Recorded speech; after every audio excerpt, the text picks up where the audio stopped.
আমি সরকারের সাথে কথা বলছি এবং ব্যবস্থা নিতে বলছি যে অটোরিকশাকে একটা সীমিত নাম্বারে আনতে হবে, যে এই শহরে কত অটোরিকশা আমরা অ্যাকোমোডেট করতে সক্ষম, এবং তাদেরকে লাইসেন্স দিতে হবে এবং তাদেরকে একটা ট্যাক্সও দিতে হবে।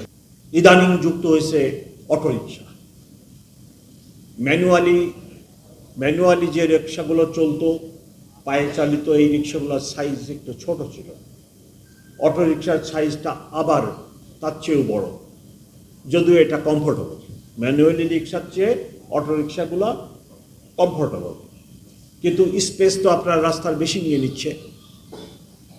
এবং এই অটোরিকশা এত দ্রুত গতিতে বৃদ্ধি পাচ্ছে যে অচিরেই এটাকে যদি স্টপ না করা হয় সংখ্যা, আপনারা আর কেউ ঘর থেকে বেরোতে পারবেন না। আপনি বের হয়েই দেখবেন অটোরিকশার জাম লেগে পড়ে আছে, ধরে আছে, আপনার জন্য আর কোনো জায়গা নেই। এই রূপ অবস্থার সৃষ্টি হবে। তার প্রধান কারণ, একটি অটোরিকশা বানাইতে 80 থেকে 90 হাজার টাকা লাগে এবং রিটার্ন হিসেবে আপনি প্রতিদিন আপনার লাভ হয় বা রিটার্ন বেনিফিট পাচ্ছেন 500 থেকে 600 টাকা।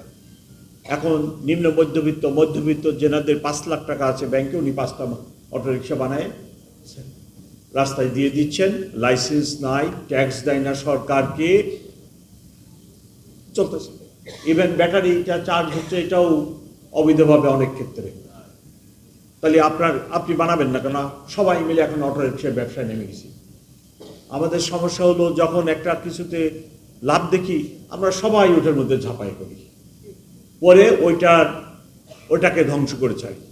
আমি সরকারের সাথে কথা বলছি এবং ব্যবস্থা নিতে বলছি যে অটোরিকশাকে একটা সীমিত নাম্বারে আনতে হবে, যে এই শহরে কত অটোরিকশা আমরা অ্যাকোমোডেট করতে সক্ষম, এবং তাদেরকে লাইসেন্স দিতে হবে এবং তাদেরকে একটা ট্যাক্সও দিতে হবে, ট্যাক্সের আনতে হবে। আপনি সরকারের জনগণের টাকায় তৈরি রাস্তা ব্যবহার করবেন, অথচ ট্যাক্স দিবেন না, এটা তো পৃথিবীর কোথাও নেই এরকম কিছু।